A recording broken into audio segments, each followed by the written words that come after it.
reducing rental rates and the adverse staffing costs increase. Well, I think maybe reduction should be implications, because you don't have a cost reduction when you reduce your revenue. Any other comments to that, John? Actually, that whole paragraph maybe is a bit challenged, because really it says there's financial advantages of being required to go on the septic instead of joining the sewer system. But in reality, of course, we are required eventually to join the sewer system, and we'll have to set aside yet another reserve for that. So there really isn't a financial advantage to the septic. And then, but there is a possibility of revenue, I suppose, from community land sales, but I don't remember that discussion.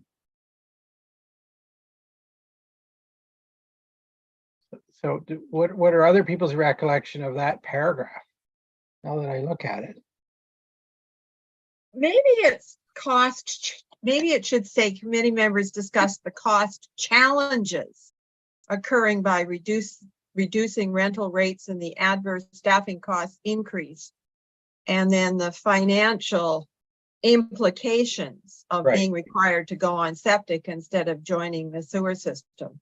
And then the possibility of revenue from additional community land sales then makes sense, because would address the cost challenges, in that we'd be able to use that money to pay for the community center. Actually, I think that sounds like an appropriate interpretation of that discussion that occurred. Okay. Any other comments?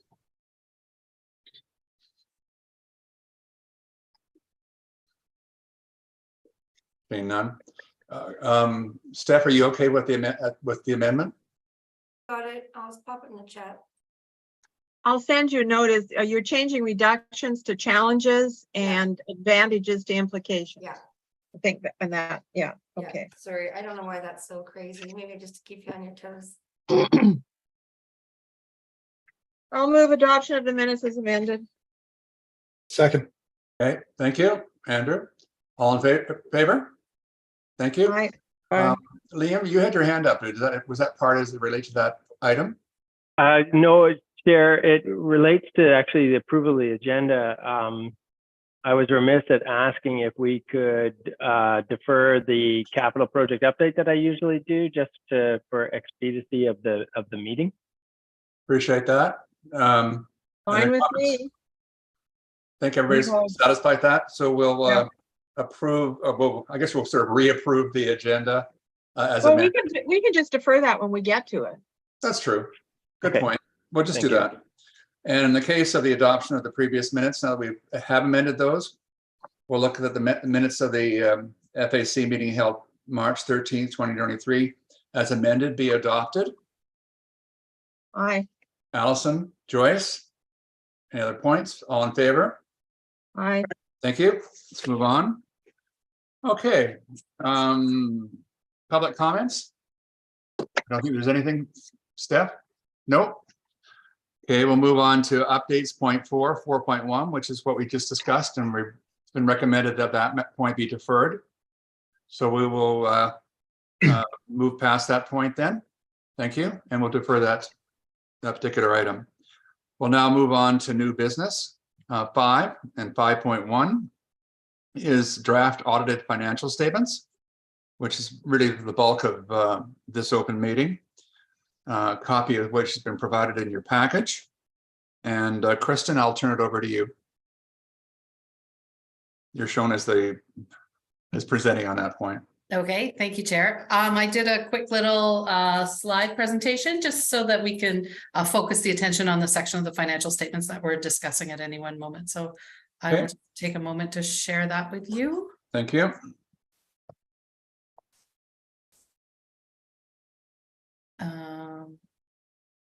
Okay, so I'm guessing you have my slideshow here.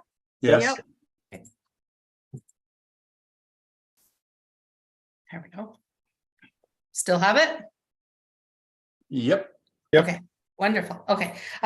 Before I start, I just would like to take a moment to acknowledge the support and the assistance of Christine Simpson and Matt Stee, who are here with us today, and the rest of the audit team to complete this year's audit. It's always a pleasure to work with them. They're very professional and helpful. And I think this year's audit was relatively smooth. Something that was very different this year was that the financial statements were prepared by staff and reviewed and approved by the auditors. I think in prior years, the audit team has played a much greater role in preparation of the financial statements. So now I'm really happy to report that we have a financial statement reporting template that can be used going forward for future staff, and it really creates a strong reporting framework that'll increase the comparability of the financial statements from year to year and really streamline the whole financial statement preparation process. So just to get started, first off the bat, just acknowledge that the auditors have provided us with a clean audit opinion on these statements. And that means that they are an accurate and fair representation of the operations of the municipality over the course of the year, and an accurate representation of the financial position of the municipality as at December 31st. Taking a look at the statement of financial position, assets. Financial assets that we had at December 31st, 2022, we had just over 9 million in cash. This was much higher than we typically do. A couple of reasons for that. We did complete the borrowing for the community center, but we had a lot of about 2.4 million of unexpended borrowed proceeds that we were hanging on to. We invested them in a new high interest savings account that we had set up with First Credit Union, and it was earning about 4.35% towards the end of the year. So we were earning good interest on those cash proceeds, which is great while we're hanging on to them to kind of offset the interest that we're paying on them, because they are borrowed, they're available to continue to fund construction progress as we move along. We had the portfolio investments, you'll notice, were dropped down from 8.6 million last year. And we did that because the return of what we did was cash in the MFA money market funds. We were getting a better rate of return just having it in the high interest savings account with First Credit Union. We cashed in those money market funds. There's no gain or loss there. They're always valued at book value. And we put those in there. So that was much of the change between the balances between the couple of years there. Accounts receivable, just over 3 million. We had much of it in water utility and sewer rates receivable, about 472,000 in taxes receivable, a big GST input tax credit receivable at the end of the year. And as well, we did have a grant claim outstanding from our community center grant for just almost 1.4 million. So we had quite a bit in receivables at the end of the year too. Going and talking about liabilities, we can see we had about 18.4 million in liabilities. You can see the big change in our debt position from 2021. We've now increased our long-term debt position from 4.3 million to 11.2 million. So that is all of those authorized borrowings have now been finalized. There's 2 temporary borrowings that were outstanding there. One is in respect of the 640,000 that we borrowed to purchase the fire truck. And the other is sitting in temporary borrowing, relates to the construction of the water tank in Tunstall Bay. Our deferred revenue, 2.1 million. You can see most of it is some proceeds of the community center grant, which have been received upfront, which we are holding until such time as we expend those. We will then recognize that in revenue as grant revenue, but for the time being, while we just hang on to it there, it sits as a unearned revenue, so it sits in liabilities there. There's some DCC parks amounts that have been collected over the years. As new lots are collected, we actually do have this very old bylaw that we inherited from GVRD when we incorporated, which is a DCC parks bylaw. And that's something that will be included in the update this year when we look at those DCCs. Prepaid taxes, those are, prepayments that people make on their tax accounts. And then just some other miscellaneous funds that we're hanging on to. In total, we have about 2.1 million in deferred revenue. Our long-term debt position, you can see we have the original community lands. Long-term debt started at 2 million. We're down to just over 1.8 now. The Cove Bay Water Treatment Plant loan with the MFA, which is being repaid through an annual parcel tax on Cove Bay properties at 2.4 million. And the new fire hall, new community center, 3 million and 4,040,000 respectively, for total long-term debt, just over 11.2. Non-financial assets include our tangible capital assets. We have increased our tangible capital assets this year from 76.1 million to 85.6 million. So that's the addition of the capital construction. So the addition of the work that was completed on the fire hall, the work that was completed on the Tunstall Bay water tank, the work that was completed on the community center, of course, is making up the bulk of those increases. Prepaid expenses, the bulk of that is our insurance premium, our property insurance premium, which was paid in December for the following year. So that's sitting there as a prepaid at the year end.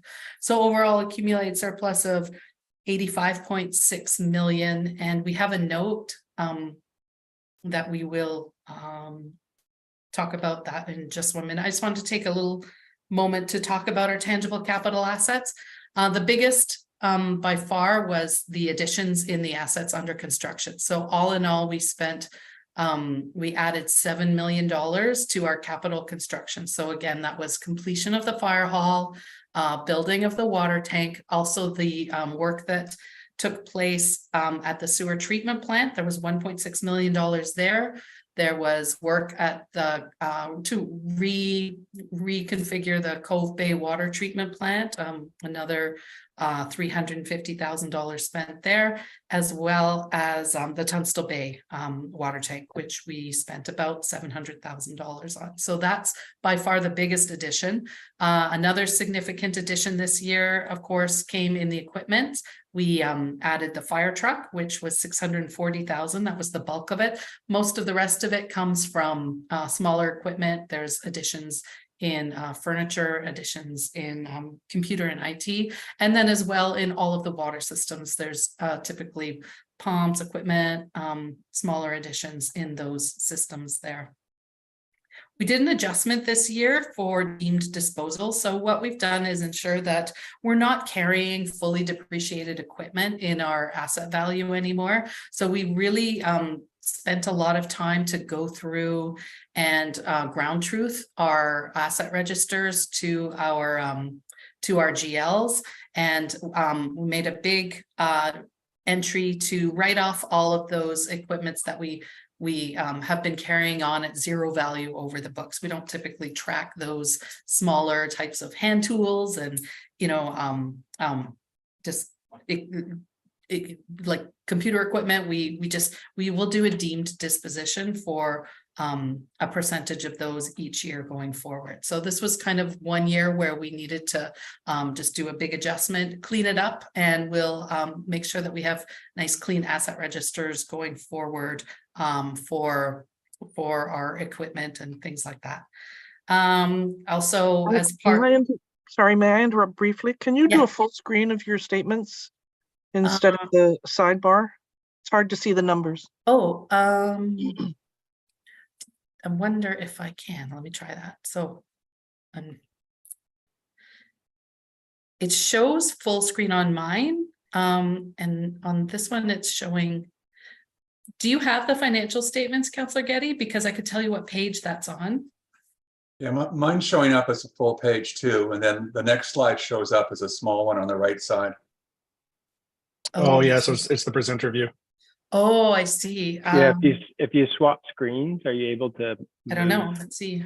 Like, you mean just drag one over? Yeah. No, or use the display settings there maybe in the top left. Top left, display settings. Okay. Oh, swap. How's that? There you go. There's something Perfect. new every time. Okay. Thanks for teaching me that. I didn't know that. That's great to know. Thank you.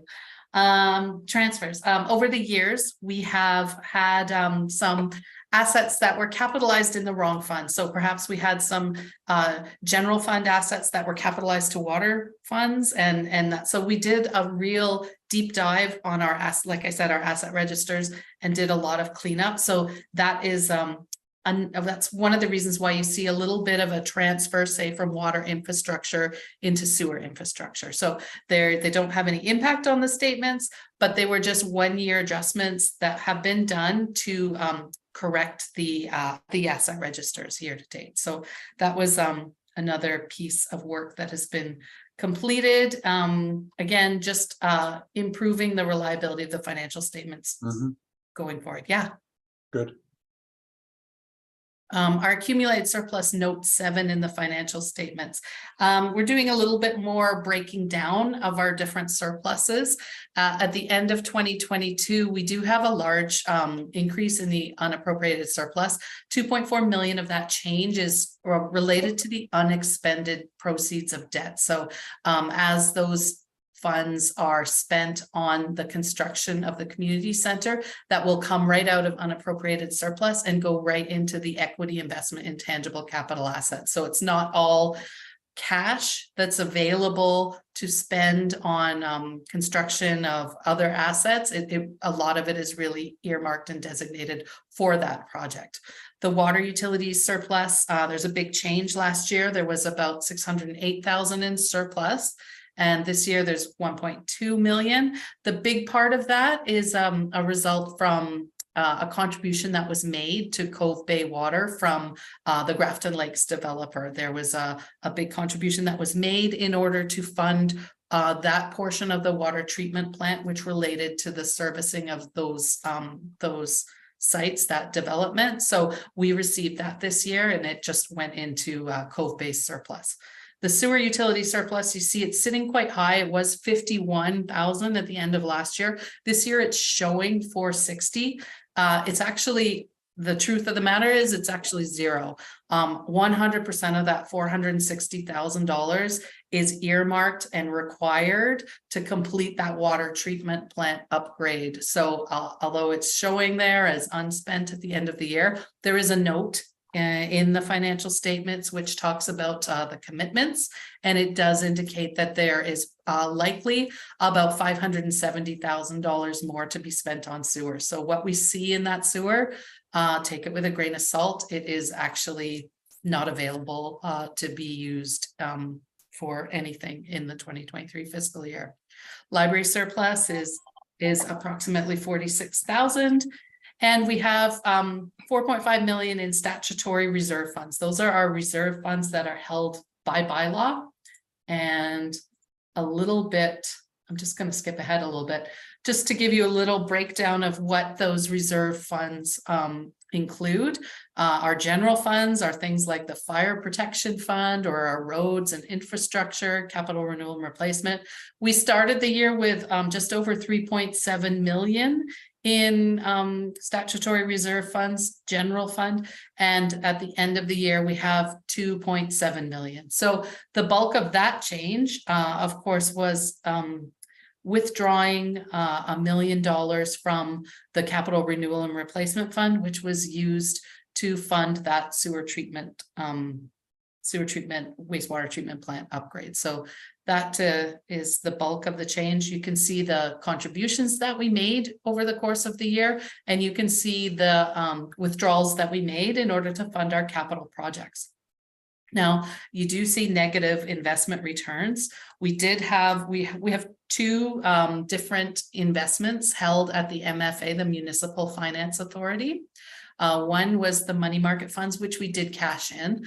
But the second is held in a short-term bond fund. And with the sharp, steep, quick increase in interest rates last year, we found that the return on the bond fund was a bit lagging. It was negative returns in the beginning of the year.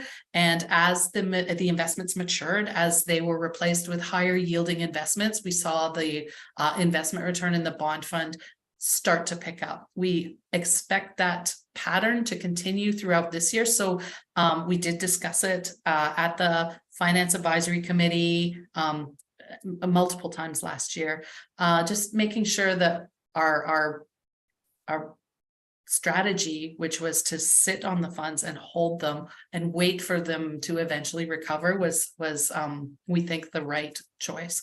Unfortunately, it's a book value loss. There's no actual real loss in the investment. We wouldn't actually earn that until we sold the investment. So we're waiting for those investments to recover. And at that time, hopefully, we hope later this year, when they do recover most of their value, we'll look at shifting them, and we'll look at shifting them back into something like GICs or into the high interest savings account where we're earning guaranteed risk-free interest. So that's the plan for those MFA, Municipal Finance Authority short-term bond funds. The other part of the reserve funds are held on behalf of the water funds. We had 1.4 million at the beginning of the year, and with the annual surpluses that we made and contributions that we made for each of the water funds, the end of the year there are 1.8 million in water fund reserves. So just going back to that note about our surpluses, in total 4.5 million in statutory reserve funds. Something that's really important is to always know what's sitting in the accumulated operating surplus.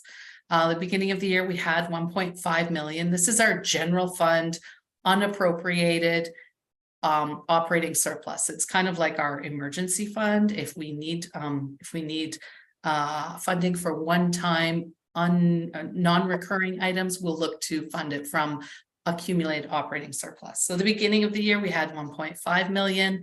We used 640,000 of it last year to contribute to the wastewater treatment plant upgrade. There was a one-time adjustment to correct the library surplus and the general capital fund surplus, which required use of 104,000 of that surplus. The Snug Cove Sewer District is on a 7-year repayment schedule to repay a portion of the money that was used from from surplus. So the Snug Cove Sewer District makes an annual repayment to the general fund of just over $102,000 there. And then our 2022 operating surplus came in to augment that accumulated surplus, so of about 263,000. So we're starting the year in 2023 with about almost 1.2 million in accumulated operating surplus. Our COVID grant, we received the grant in 2020. It was 1.273 million. We spent very little of it. We are hanging on to it and using it for construction of to fund community center construction costs that we deem are related to the increased municipal office space that was required to address COVID health and safety requirements. So last year we allocated 373,933 to those costs. So in total, that leaves us at the end of 2022 with almost 900,000 of that grant available to be used for completion of the municipal office part of the costs related to health and safety. Looking at the statement of operations, most of the revenue line items, they came in quite close. You can see our actual revenue, 16.3 million against a budget figure of 16.098 million. So they did come in quite close. Some of the variances there, other fees and charges, you can see there's a difference of about 124,000 there. That's where you'll see our fees. So that's our business license revenue, which was approximately 25,000 higher than budget. Our recreation revenue came in at about $40,000 higher than budget. And of course, our building permit revenue was quite higher. It was 40,000 as well, higher than budget. So those are the other fees and charges that made up the $124,000 variance from revenue for that line item. The provincial government transfers was quite a bit lower. And in the budget, we had anticipated that we potentially would be moving forward with the green waste project. And we had budgeted use of about $320,000 of grant money to kick that off. We did not end up moving forward at all with that project last year. So that's where the government transfers provincial came in under budget. And contributed tangible capital assets. I'll just kind of explain what those are. They are anytime that we get an asset turned over to us from a developer, often we'll get roads, they'll build roads or they'll build a water treatment plant. Then we have to actually book a revenue for the value of that item. So we call them contributed tangible capital assets. And last year they were that not very significant, 144,000. That's the value of the West Side Playground Park that we took over responsibility for as a municipality last year. Other contribution line items, there's a big variance there. The bulk of that amount was a contribution from the Grafton Lakes development. So that developer, we ended up building a water treatment plant that was upsized a little bit in order to service the new development lands. And that 524,000 of that was related to the contribution from Grafton Lakes in order to pay for the costs of the water treatment plant that were directly related to the cost of servicing their land. So that's where that other contribution comes from. And lastly, other revenue, that is just miscellaneous things. So we had a couple of we had a donation last year to the Affordable Housing Fund of 50,000. So that would show up in there. We had 90,000 of donation revenue for the community center that we took a very extremely conservative approach and budgeted nothing for it. So we ended up with 90 last year. So that was great and happy, pleased that we got that.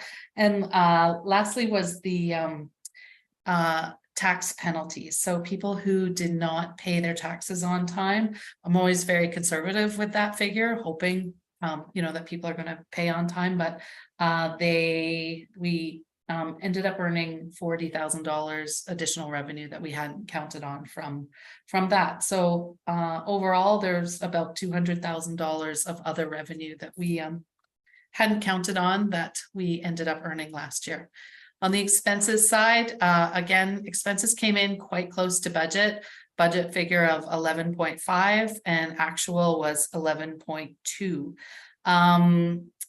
One of the most significant thing in the expense side, the variance, I think, looking at that protective services line item, the big thing is that we had about $225,000 worth of grant funded expenditures included in that budget. So they were things like a big wildfire interface project that was budgeted in there at $100,000. Well, if we didn't receive the grant revenue, we weren't going to go forward with any of those expenses. So most of the bulk of it, 225,000, were grant funded expenditures that would only proceed in the event that the grants were successful, which they were not. So that speaks to most of the variance in that line item there. And development and planning, really just some, I guess, more provisions for some expenses more than we needed. We had $20,000 of legal fees that we didn't end up needing. We had $35,000 set aside for asset management that we didn't use in the strategic planning line item. And also we had a $20,000 just a contingent council contingency budget line item, which also we didn't use. So again, they're very, very close to what we had anticipated. There is a big overspend in the general government and fiscal services. I think we've kind of talked about this one before, but we did engage the services of financial consultants last year to assist with the audit because of the turmoil that we were trying to get through with the turnover in the CFO position last year. We really needed some support there. So we had budgeted 75,000 and that bill ended up at 125,000. So we were 50,000 overspent there. That was definitely is significant. I think we had some much higher audit fees last year than we had budgeted for too. So that was the bulk of the variance in the general government and fiscal services line item last year. So overall, the annual surplus then with those variances between the revenues, between the expenses, yeah, we came in about $600,000 higher surplus than what we had budgeted for this is under the GAAP fiscal plan model. This is the operating expenses by segment, so it kind of digs down a little bit deeper and sort of breaks out the revenue from the expenses, and you can really dig into the object areas. So where are we spending, where are variances from salaries and benefits to travel, grants, and it does include amortization in this segmented operation expenses. So I think that's it for me. I'll stop sharing, and I'm happy to talk about any aspect of the financial statements that you may want to dig into a little bit deeper. Okay, I'll ask for any questions of Kristen or members of the committee.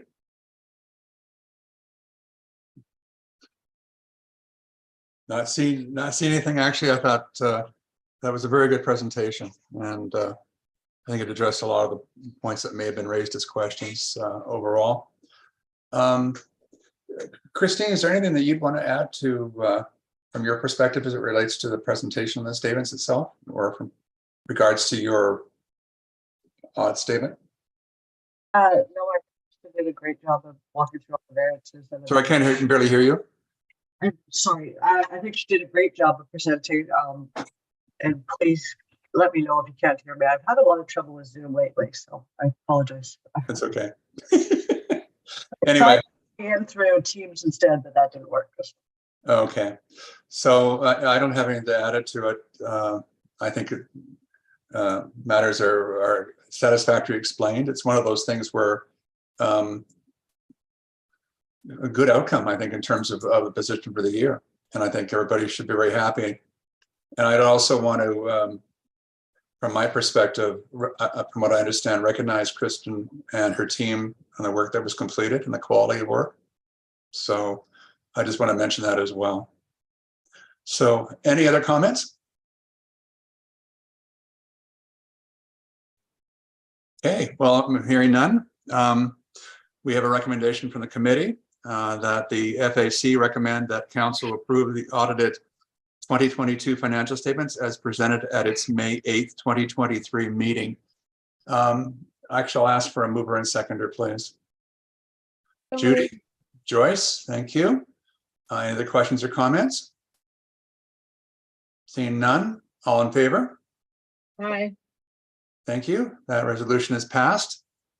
Thank you again. Thank you very much. That was good. Thank you. We'll now move to point 5.2, which is move to a closed meeting. Includes a recommendation that the FAC move to a closed meeting pursuant to section 91 of the community charter, and 91A, a part of a council meeting may be closed to the public if the subject matter being considered relates to the following: A, personal information about identifiable individuals who holds or is being considered for position as an officer, employee, or agent of the municipality or other position appointed by the municipality, or K, negotiations and related discussions respecting the proposed provision of a municipal service that are at the preliminary stages and that in the view of council could reasonably be expected to harm the interests of the municipality if they were held in public. So that is the recommendation. Can I have a mover and seconder, please? Judy? Allison? Thank you. Any other comments or questions? All in favor?